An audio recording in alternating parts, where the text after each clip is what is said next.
Hi guys, welcome back to my channel. Today I'm going to be talking about the TicWatch Pro, which I have here on my wrist. It is a Google Wear OS watch, and it's in fact my first ever Google Wear OS watch. I usually review watches from Xiaomi and Amazfit and those kinds of things who use their own software, not Google Wear OS. I think it's a pretty good deal for the price that it is right now. So I'm going to be really comparing it to my experience using those watches, see if Google Wear OS really makes a difference, if there's any decent hardware, if the software is really as good as Google claims it to be. So yeah, let's get started. I'm going to start off by speaking about the specifications of the TicWatch Pro.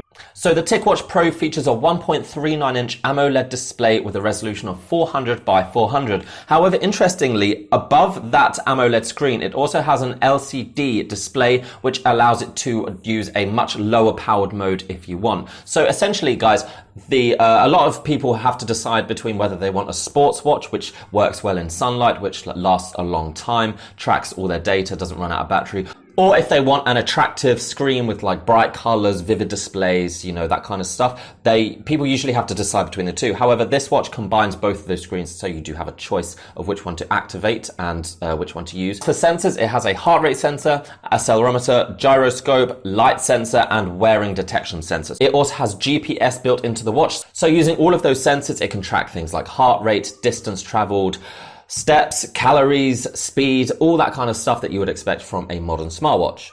It has a 415 mAh battery, which lasts for roughly 3 or 4 days on normal mode. However, like I said, you can activate a power saving mode, which means it can be used up to 30 days, but that is using a lot of power saving features. It's IP68 water resistant, so you can take it underwater for a limited amount of time. You don't take it diving, it's not going to last underwater for a very long time, but if you take it in the shower, bath, go swimming with it, it's not going to break.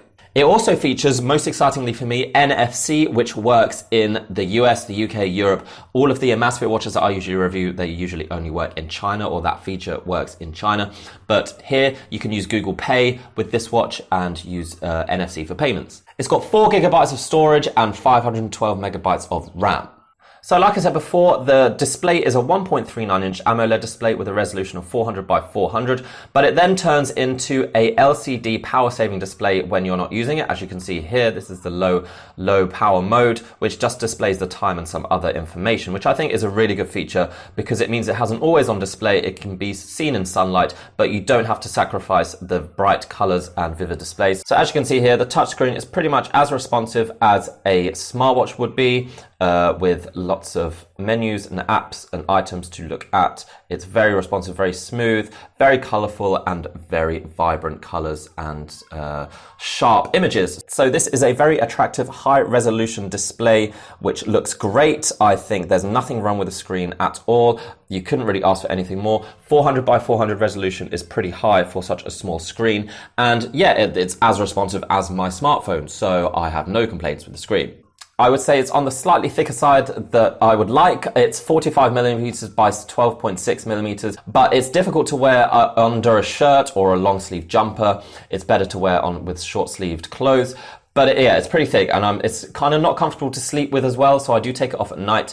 But on a day-to-day basis, I still wear it. It's not that much of an issue, but it definitely is on the thicker side. So yeah, this is not a cheap design by any means. It definitely looks like a smartwatch. I would say it's not particularly, sleek. It's not trying to be like a classic watch. It definitely looks like a smartwatch right from the get-go. It also uses Italian leather for the strap, which is a welcome change from the cheap plastic straps that cheaper smartwatches do come with. Now, part of the watch case is also made of carbon fiber, which is particularly a premium material, and that means it's going to be very resistant to any scratches or any bumps or if you drop it, if you scrape it against something, it's not going to break straight away. So I would say the materials are very, very premium in their construction, and it looks great, but it's also not particularly the most stylish thing I've ever seen in my life. I mean, I like how it looks. I think it looks great. If it was a little bit slimmer, it would definitely look more stylish and sleek, but that's just how the dice has rolled. So it is as thick as it is. I will say that the hardware isn't particularly different from the other watches that I've used that are a little bit cheaper. So it has a heart rate sensor, gyroscope, accelerometer, GPS, so things that are used to, track your health and your fitness. Those things I can find in other cheaper smartwatches. I don't think there's a huge difference in terms of hardware. There's nothing that's really outstanding that you wouldn't find in other smartwatches. However, it's how it uses those in the software that really makes a difference, and that's where the TicWatch Pro does kind of pull ahead of other cheap smartwatches that I've used. So Google Wear OS, this is the first Google Wear OS watch that I've used, and it does make such a huge difference. It is a really good piece of software. I mean, like I said, other smartwatches that I've used, some people don't even call them smartwatches because you can't download apps, you can't add more functionality to them, you are kind of stuck with what you get when the watch is delivered to you. But I find that fine. I mean, if a watch can detect your heart rate, if it can receive notifications, and it can, track your distance, steps and stuff, I consider it a smartwatch. It does more than a normal watch. But this really, really is a smartwatch, you could not deny, because you can download app, you have access to the Play Store. I've downloaded Uber, I've downloaded Spotify, I've downloaded things that I've got on my smartphone, I can get on my smartwatch. And also the way notifications work. So with all smartwatches, I think one of the things that makes a smartwatch is showing you when you're being called, showing you when you get notifications, and displaying those and giving you some information so you don't always have to look at your phone. So the way that the TicWatch does this, well, the way that Google OS does this, if it's connected to your phone via Bluetooth, which mine always is when I've got my phone with me, it will display the full notification. You'll be able to see everything that say you get a WhatsApp message, it will show up on your notifications tab on your watch, and you'll be able to see the full message. You'll be able to reply to it using a keyboard or your voice. Now, other watches that I've used, like the Amazfit watches, don't have the ability to do that, and they only really show a preview of what the message is. They don't show the full message. This is pretty much the main advantage of the TicWatch, guys. It's this access to all of the apps that Google have made and that other companies make specifically for the Google Wear OS. It means it works well on this circular screen. It works well with, they know that you're only going to have basically this size to work with, so they design the app around that. So yes, I think that is what's made the TicWatch Pro very, very useful for me, and it is why I'm going to be keeping it and wearing it a lot, because I can do things like pay with this. I can use NFC, got Google Pay, I can just go on Spotify straight away, I don't have to look at my phone, can use things like City Mapper, so even maps, which is really helpful if you don't want to have your phone out all the time. So yeah, it just makes the watch an actual useful piece of technology, rather than just a fitness tracker that you can do a few extra things with. It makes it an actual thing that you want to wear because you know it's going to be useful. Now, the downside to this watch is the fact that the battery life isn't good if you keep using the full AMOLED display. It usually lasts, if I use it all the time, it lasts 2 days maximum. But it's good that it has this battery saving feature. I don't know many other watches that have that. So you can activate just the LCD display always on, and yeah, you'll always be able to see the time and some information. You're probably wondering, how much does this thing cost, Daniel? Well, I'm going to tell you. On Amazon in the US, this watch is now available for $250. In the UK, it's around about £200. So that for me is the most expensive smartwatch I've ever owned. Would I pay that much for it?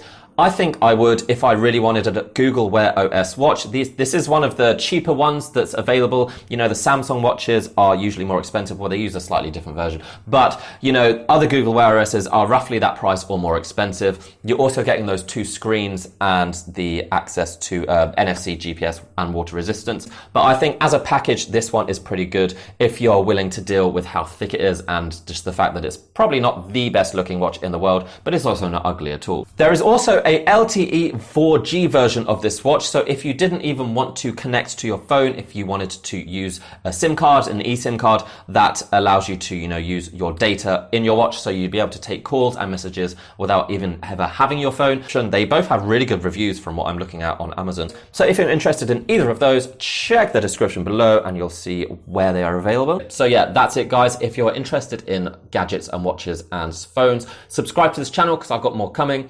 And yeah, I guess that's it. So hope you found this useful. If you have any questions, feel free to ask below. But apart from that, I'm out. So see you later. Bye.